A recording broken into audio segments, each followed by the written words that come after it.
இயேசுவில் பிரியமுள்ள சகோதர சகோதரிகளே, புனித லூக்கா நற்செய்தி 7ஆம் அதிகாரம் 11 முதல் 17 வரையுள்ள இறை வசனங்களை உணர்வு பூர்வமாக தியானிக்க உங்களை அன்போடு அழைக்கிறேன்.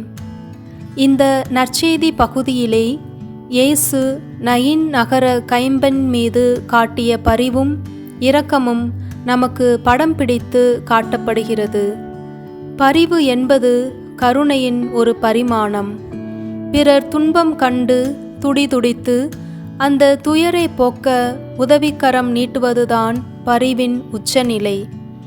கைம்பெண் என்பவள் அனைவராலும் கைவிடப்பட்டவள், சமுதாயத்தில் விளிம்பு நிலைக்கு தள்ளப்பட்டவள். அனைத்தையும் இழந்த நிலையில் தனக்கென்று இருந்த ஒரே சொத்தான மகனையும் இழந்து துடிக்கும் கைம்பெண்ணின் நிலையை இயேசு உணர்கிறார். அந்த கைம்பெண் இயேசுவிடம் எதையும் கேட்காதிருந்தும் ஆண்டவர் இயேசு மனம் இறங்குகிறார், பரிவு காட்டுகிறார், அழாதே என்று ஆறுதல் சொல்கிறார், பாடையை தொடுகிறார், எழுந்திடு என்கிறார். அவனை அந்த கைம்பெண்ணிடம் ஒப்படைக்கிறார். இயேசுவின் இந்த 5 செயல்களும் அந்த நயின் நகர கைம்பெண்ணின் வாழ்விலே மகிழ்ச்சியையும் புது தொடக்கத்தையும் உருவாக்கி இருக்கிறது. அன்பு சகோதரமே, மனிதன் என்பவன் கடவுளின் சாயல். கடவுளின் அன்பையும் இரக்கத்தையும் பிரதிபலிக்கும் பின்பங்கள். அவ்வாறிருக்க நாம் இயேசுவைப் போல துன்பத்தில் இருக்கும் மனிதர்களிடம் நெருங்கி செல்கிறோமா? பிறர் நம்மிடம் உதவி கேட்கும் முன்னே உதவி செய்ய முன் வருகிறோமா? அப்படியே செய்தாலும் யாருக்கு, எந்த நிலையில் உள்ளோருக்கு உதவுகிறோம்?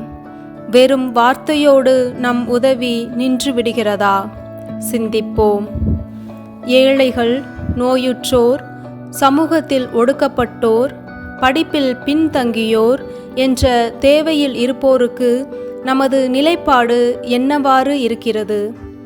தேவையிலிருந்து எலிசபெத்தை தேடிச் சென்று உதவிய அன்னை மரியாளின் அன்பு குழந்தைகள் நாம்.